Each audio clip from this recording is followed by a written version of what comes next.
Assalamualaikum warahmatullahi wabarakatuh. Kami dari kelompok 7 ingin mempresentasikan tentang bab 7, yaitu mengembangkan paragraf. Saya Dewi Yulistiani dan rekan saya bernama Nafila. Oke, tidak perlu berlama-lama, mari kita lanjut ke slide berikutnya. Pertama, pengertian paragraf. Paragraf merupakan inti penuangan buah pikiran dalam sebuah karangan.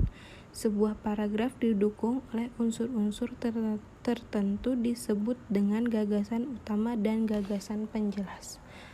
Nah, dalam sebuah paragraf itu terkandung satu unit buah pikiran yang didukung oleh semua kalimat. Mulai dari kalimat pengenal, kalimat topik, dan kalimat-kalimat penjelas sampai dengan pada kalimat penutup. Yang kedua itu ada paragraf berdasarkan tujuan. Yang pertama ada paragraf pembuka, paragraf penghubung, dan paragraf penutup. Nah, pada paragraf pembuka yaitu paragraf ini bertujuan menarik perhatian pembicara terhadap tulisan yang disajikan. Nah, oleh sebab itu, sifat dari paragraf semacam ini harus menarik minat dan perhatian pembaca, serta sanggup menyampaikan pikiran pembaca kepada apa yang sedang diuraikan. Yang kedua, ada paragraf penghubung, yaitu semua paragraf yang terdapat di antara paragraf pembuka dan penutup. Inti dari persoalan yang akan dikemukakan penulis terdapat dalam paragraf-paragraf ini.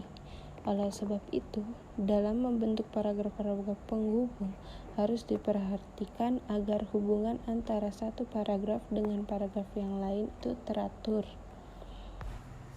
Terakhir, ada paragraf penutup, yaitu paragraf ini mengandung kesimpulan pendapat apa yang telah diuraikan dalam paragraf-paragraf penghubung. Jadi, apapun yang menjadi topik atau tema dari sebuah karangan haruslah tetap diperhatikan agar paragraf penutup tidak terlalu panjang, tetapi juga tidak berarti terlalu pendek. Nah, hal apa saja yang harus kita perhatikan dalam menyusun dan mengembangkan paragraf? Yaitu paragraf yang baik harus memperhatikan kesatuan, kepaduan, dan kelengkapan.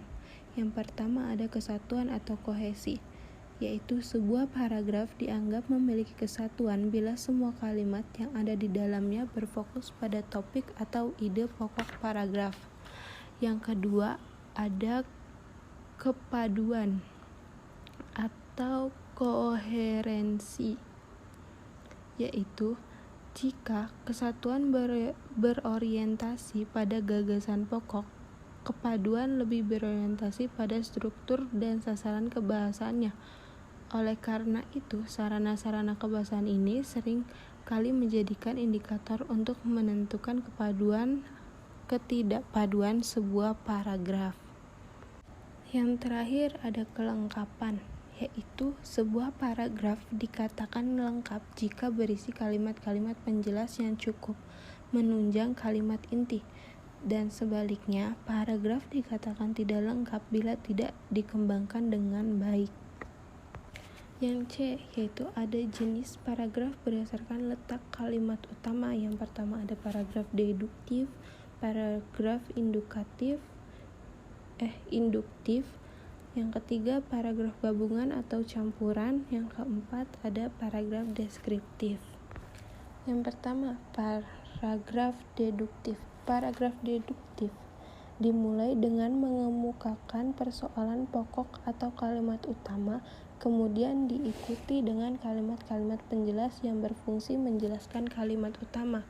Contohnya, kemauannya sulit untuk diikuti. Dalam rapat sebelumnya sudah diputuskan bahwa dana itu harus disimpan dulu. Para peserta sudah menyepakati hal itu, akan tetapi hari ini ia memaksa menggunakannya membuka usaha baru. Yang kedua ada paragraf induktif, yaitu paragraf ini dimulai dengan mengemukakan penjelasan-penjelasan atau perincian-perincian, kemudian ditutup dengan kalimat utama. Paragraf ini dikembangkan dengan metode berpikir induktif dari hal yang khusus ke hal yang umum. Jadi di paragraf induktif dapat dibagi ke dalam 3 jenis, yaitu generalisasi, analogi, dan kausalitas. Yang ketiga ada paragraf gabungan atau campuran. Paragraf campuran adalah paragraf yang dimulai dengan mengemukakan persoalan pokok atau kalimat topik, kemudian diikuti kalimat-kalimat penjelas dan diakhiri dengan kalimat topik. Contohnya, dalam kehidupan sehari-hari, manusia tidak dapat dilepaskan dari komunikasi. Kegiatan apapun yang dilakukan manusia pasti menggunakan sarana komunikasi, baik sarana komunikasi yang sederhana maupun yang modern. Kebudayaan dan peradaban manusia tidak akan bisa maju seperti sekarang ini tanpa adanya sarana komunikasi. Terakhir, ada paragraf deskriptif. Paragraf yang tidak memiliki kalimat utama, pikiran utamanya menyebar pada seluruh paragraf atau tersirat pada kalimat-kalimat penjelas. Contohnya, di pinggir jalan banyak orang-orang berjualan kue dan minuman. Harganya murah-murah. Sayang banyak lalat karena tidak jauh dari tempat itu ada tumpukan sampah busuk. Dari sampah, lalat terbang dan hinggap di kue dan minuman. Orang yang makan tidak merasa terganggu oleh lalat itu, enak saja makan dan minum sambil beristirahat berkelakar. Nah, yang D ada pola pengembangan paragraf. Pengembangan paragraf mencakup 2 persoalan utama, yaitu yang pertama, kemampuan merinci gagasan utama paragraf ke dalam gagasan-gagasan penjelas. Yang kedua, kemampuan mengurutkan gagasan-gagasan penjelas ke dalam gagasan-gagasan penjelas.